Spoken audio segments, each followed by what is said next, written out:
Assalamualaikum warahmatullahi wabarakatuh.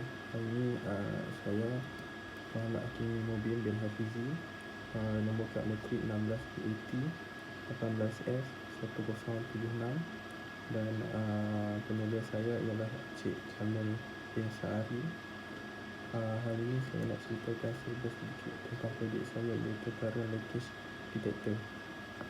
Untuk pengenalan, peralatan elektrik biasanya merangkumi sistem asas untuk memberikan perlindungan terhadap bahaya kejutan jika ada kegagalan penebat. Sistem asas biasanya terdiri daripada konduktor asas yang mengikat peralatan untuk perkhidmatan tersebut. Jika terdapat kegagalan penebat di antara garis kuasa dan bahagian konduktif yang dapat disentuh, rotan akan dihancur ke tanah. Arus-arus yang terhasil akan menyebabkan pemutus litar menghalang dibuka.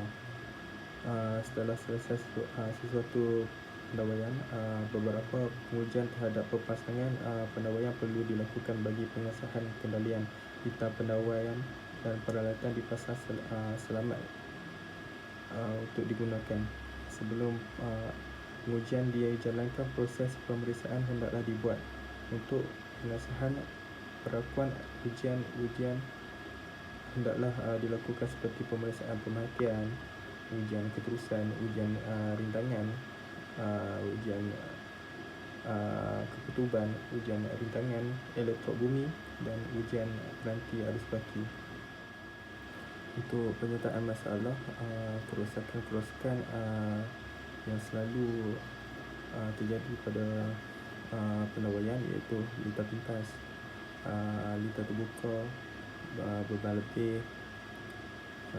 bocor ke bumi, sambungan yang longgar selalu terpelantik, dan kerosakan ke bumi. Untuk objektif, terdapat dua objektif utama dalam melaksanakan projek ini.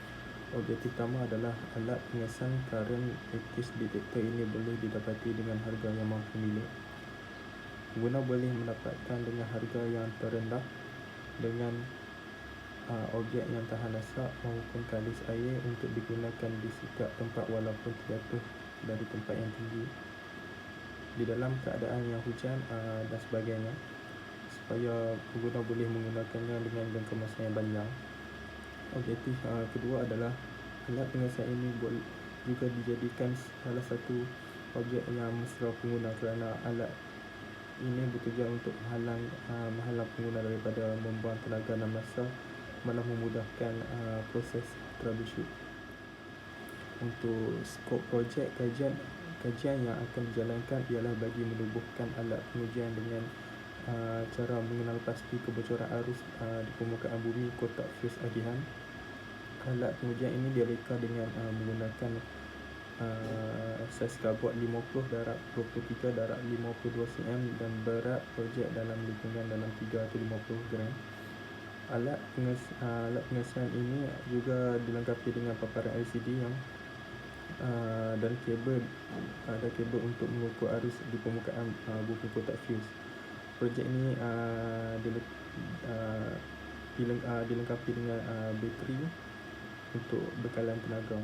Signifikan projek ini mengesan kebocoran arus elektrik. Projek ini digunakan di permukaan bumi papan adihan, dan yang terakhir, projek ini mengeluarkan bacaan pada alat pengujian tersebut apabila mengesan arus bocor. Ini ialah rajah blok projek, dan input dia ialah current sensor, button, dan diproses oleh Arduino Uno, dan menggunakan sistem IoT.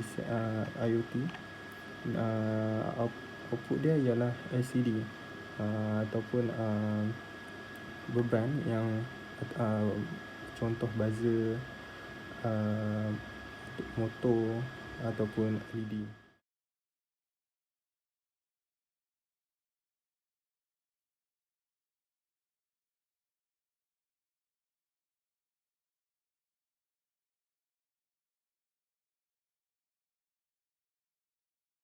Ini adalah gambar raja litar. Gambar raja litar ni kita boleh lihat kita boleh nampak dengan jelas bateri load ini macam tadi, kita boleh pakai LED, kita boleh pakai motor, kita boleh pakai buzzer, dan input dia ialah ACS 712 sensor current, dan diproses oleh Arduino Uno, dan output dia ialah LCD. Inilah carta ahli projek. Dimulakan dengan input keluaran arus, tampilkan pada LCD 16x2, bacaan sensor, berapakah ampere yang dari nilai input, LED, aktifkan output bacaan di LCD 16x2, dan pengujian untuk output. Untuk kajian projek, alat ini menggunakan aplikasi Arduino Uno kerana ianya dilengkapi dengan semua ciri yang diperlukan untuk menjalankan pengawal, dan boleh disambung terus ke komputer melalui kabel USB yang digunakan untuk memindahkan kod ke pengawal menggunakan perisian IDE. Selain itu, projek ini juga menggunakan aplikasi Internet of Things iaitu IoT. Ialah teknologi bersifat baru dan lebih pintar dari yang sedia ada. Ia juga termasuk di dalam revolusi perindustrian keempat, teknologi yang menjadi nama terkenal semasa otomasi dan pertukaran data dalam teknologi. Oleh itu, projek current lattice detector ini dilengkapi dengan aplikasi yang mudah alih yang dipasangkan dengan peranti akan menghantar bacaan tepat pada telefon. Ianya berbeza daripada alat pengujian yang ada di pasar sebelum ini.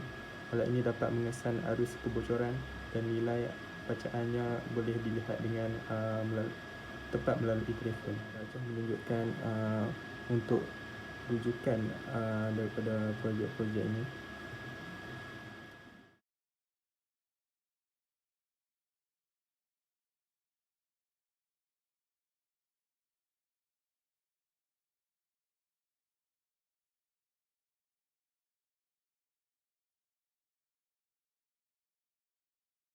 Untuk kesimpulan, sepanjang tempoh menyiapkan projek akhir ini, ia telah memberikan pengalaman dan pengetahuan yang amat berguna kepada pelajar. Dalam menyiapkan projek akhir ini dapat menjanakan pemikiran para pelajar supaya lebih kreatif dan inovatif. Ini adalah kerana current lattice detector ini mampu untuk dikenalikan secara manual.